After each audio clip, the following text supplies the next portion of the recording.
We are back, and we are joined now by David Hurst, co-founder and editor-in-chief of Middle East Eye. His recent piece for Middle East Eye is entitled "Israel Has Already Lost the Gaza War. It Just Doesn't Know It Yet."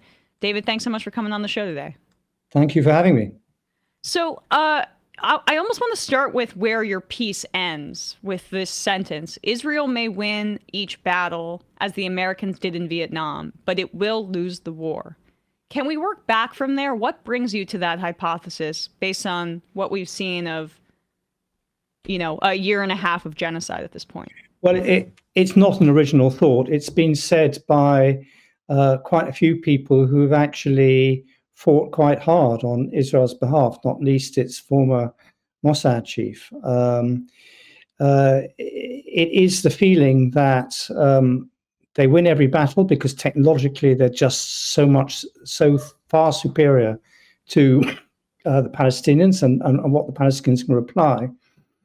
But that there are two things that Israel is not under Israel's control. It can't crush the Palestinian spirit, or as the Palestinians would say, the Palestinian resistance, which could be violent or non-violent.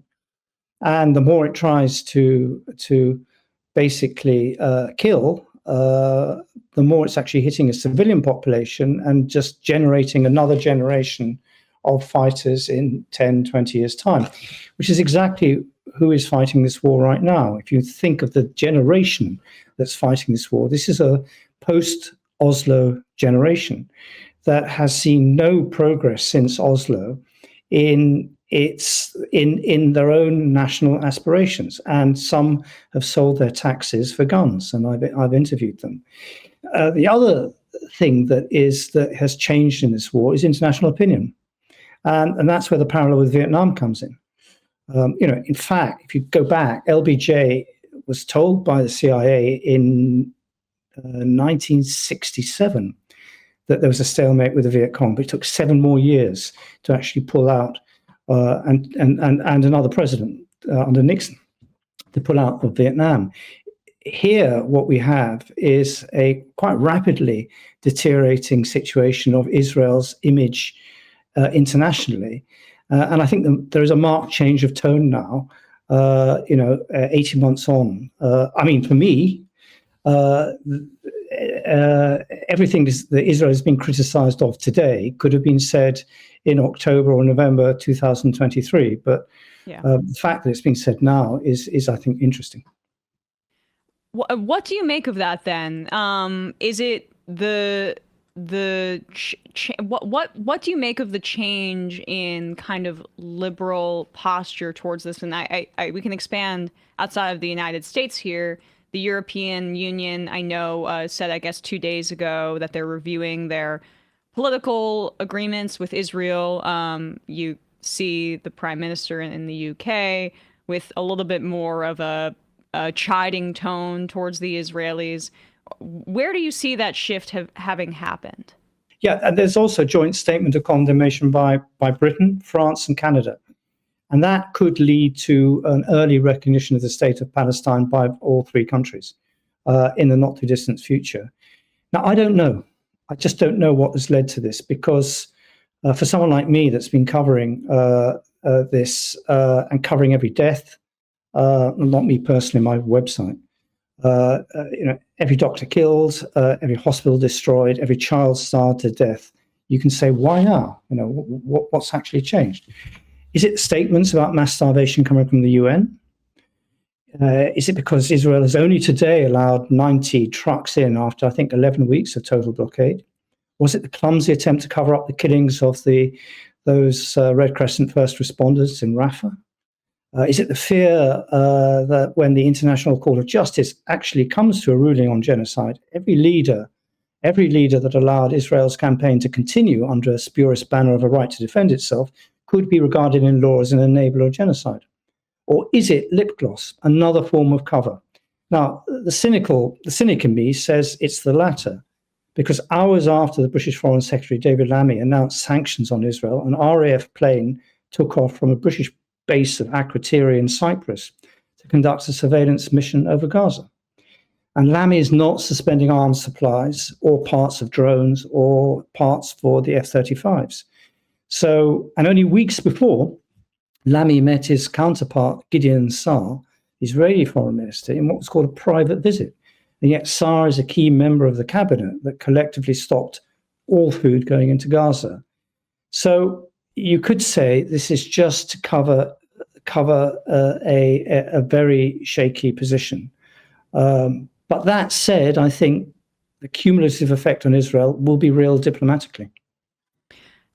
You mentioned the Oslo process. Can you take us back a little bit into that history and explain to people how that more pro-Israel agreement than is traditionally written about in the West aided and abetted, I guess, the choking off of potential diplomacy in the aftermath of it, and increase the level of, I guess, impunity that Israel has experienced in the decades since. Yeah, before just going into that thing, that there's something very, very concrete that Oslo allowed.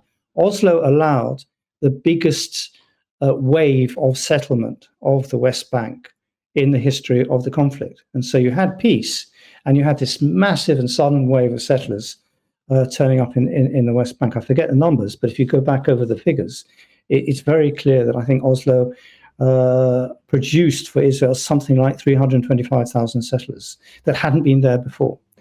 So that's what was a gain for the concept of Greater Israel, because you've got to remember that Israel's not terribly interested in Gaza biblically or historically or ideologically or religiously.